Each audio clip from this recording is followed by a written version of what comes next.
ایک وقت 24 گھنٹوں میں ایسا لایا کر جس میں تو اپنے رب کو دکھڑے سنائے، جس میں تو دعائیں مانگے، جس میں تو عرض و نیاز کرے، جس میں تو اپنے گناہوں کی معافی چاہے۔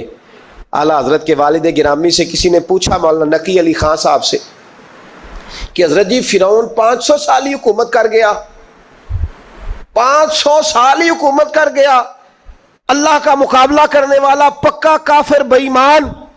تو آپ فرمانے لگے ملا رومی کی وہ کتاب پڑھو مثنوی، جس میں انہوں نے لکھا ہے کہ جب ساری دنیا سو جاتی تھی تو فرعون اٹھ کے مصلے پہ بیٹھتا تھا، کہتا تھا یا اللہ معاف کر دے، رب تو ہی ہے، گناہگار بڑا ہوں پر مہربانی کر، روز معافیاں مانگتا تھا۔ تو رب کریم کی قدرت نے مہلت دی کہ روز توبہ کرتا ہے، چلو ایک دن سچی بھی کاری جائے تو اچھا ہے، اللہ نے مہلت دی۔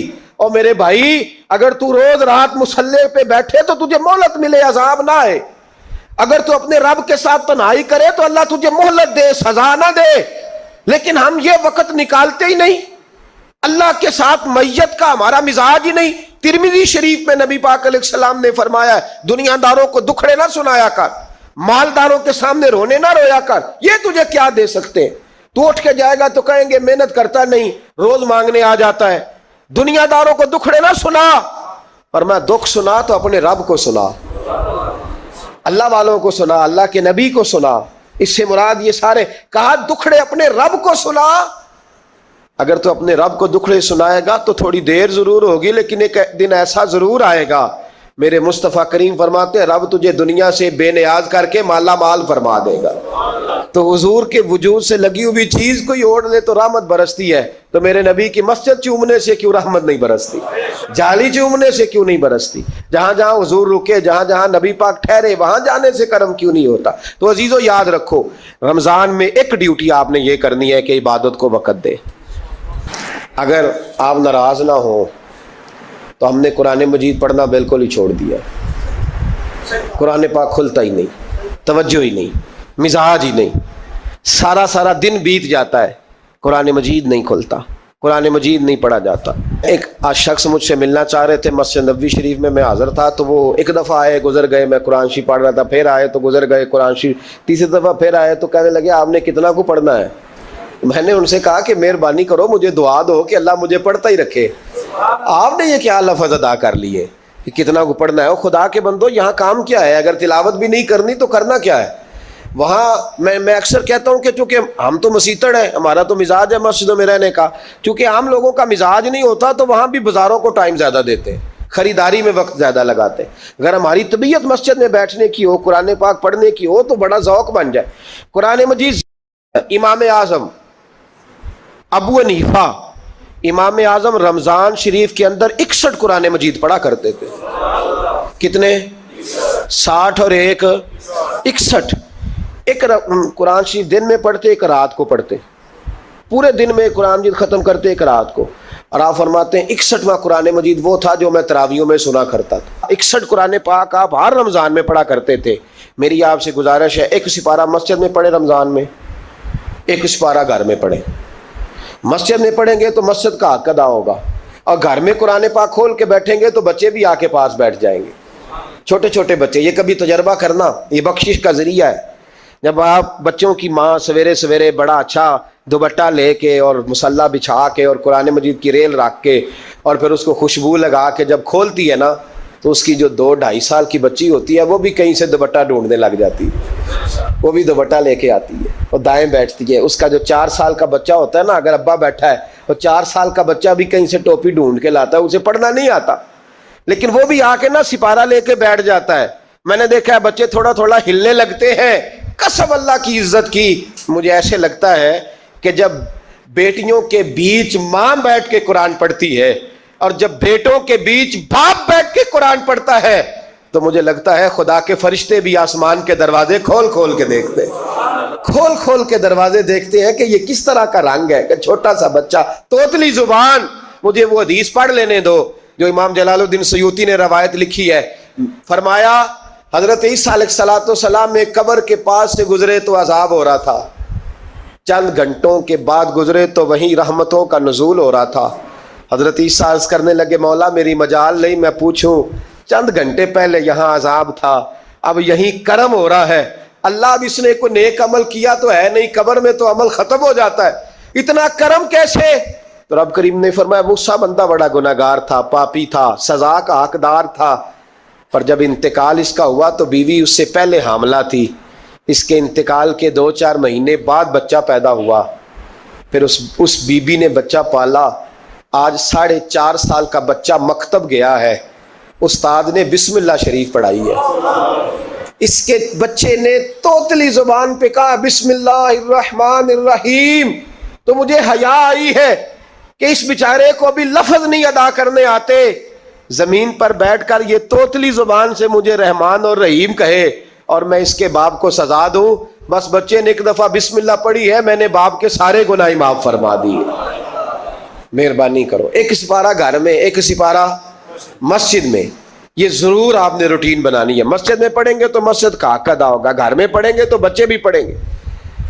اور تیسرا سپارہ وہ ہے جو آپ نے تراویح میں سننا ہے۔ تو کتنے سپارے ہو گئے ایک دن میں؟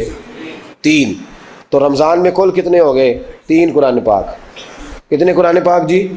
3 قرآن مجید، ایک سپارہ دن میں، ایک رات میں، تو آپ کا 10 دن کے اندر انشاءاللہ قرآن پاک ختم ہو جائے گا۔ کریں گے انشاءاللہ تعالیٰ؟ یہ ذہن بنائیں، یہ ذوق پیدا کریں، اور قرآن پاک کا ایک حرف پڑھے تو اللہ 10 نیکیاں دیتا ہے، اور رمضان شریف میں 70 گنا بڑھ جاتی ہیں۔ تو اب ذرا ضرب دے لو بات کہاں جائے گی۔ تو رمضان المبارک میں قرآن پاک سے میں نے کہا کوئی اخبار نہ دیکھو، کچھ نہ دیکھو، سارا دن بس قرآن پاک دیکھو، سارا دن قرآن مجید پڑھیں، قرآن پاک سے دل لگائیں۔ حضرت عبداللہ ابن مسعود رضی اللہ تعالیٰ عنہ فرماتے ہیں نبی پاک صلی اللہ علیہ وسلم نے مجھے بلا کے کہا مجھے قرآن پاک تو سنا۔ میں نے کہا یا رسول اللہ آپ پہ نازل ہوا ہے، میں آپ کو سناؤں؟ تو فرمایا میرا دل کر رہا ہے میں تجھ سے سنوں۔ حضور کو زیادہ آتا تھا نا، تو کبھی کبھی آپ سمجھ لیں کہ آپ کو زیادہ آتا ہے، لیکن پھر بھی سامنے والے، میں اکثر کہتا ہوں مدرسے کے طلباء سے، میں کہتا ہوں آپ قاری اور حافظ تو ہو گئے ہو، پر کبھی کسی اور سے بھی سنا کرو، کہا کرو سناؤ یار 2 آیتیں، دل کر رہا ہے۔ حضرت ابی بن کعب رضی اللہ تعالیٰ عنہ کہتے ہیں نبی پاک تشریف لائے تو مجھے کہنے لگے ابی ادھر آ، میں تجھے قرآن پاک سناؤں۔ میں نے کہا یا رسول اللہ مجھے فرمایا مجھے اللہ نے حکم دیا ہے کہ میں تمہیں سناؤں۔ حضرت ابی رو کے کہنے لگے یا رسول اللہ رب کریم نے میرا نام لیا ہے؟ میں کہاں وہ کہاں؟ فرمایا ہاں تیرا نام لیا ہے۔ رونے لگے، کہنے لگے حضور پھر تو میں بڑا خوش نصیب ہوں، سنائیے میں سنتا ہوں۔ تو حضور سننا بھی حضور کی سنت ہے، سنانا بھی نبی پاک کی سنت ہے۔ قرآن مجید کو سنیں، اور پھر یار دکھ کی بات ہے نا کہ پاسپورٹ کے دفتر تو میں 2.5 گھنٹے کھڑا رہوں، شناختی کارڈ کے لیے میں 1.25 گھنٹہ کھڑا رہوں، اور میں پہلی دفعہ سعودی عرب جاؤں تو امیگریشن کے لیے 2.5 گھنٹے بھی مجھے لائن میں لگنا پڑے تو میں لگا رہوں، دنیا داری کے لیے تو میں اتنا کھڑا رہوں، اور تراویح کے لیے مجھے 1 گھنٹہ نہ کھڑا ہوا جائے تو میں بہانے کرتا پھروں۔ تو پھر یاد رکھو وہ حضرت سیدہ اسماء کا کرتی تھی، نبی پاک نے مجھے کہا تھا اسماء اللہ کے راستے میں گن گن کے نہ دینا ورنہ وہ بھی تجھے گن گن کے دے گا۔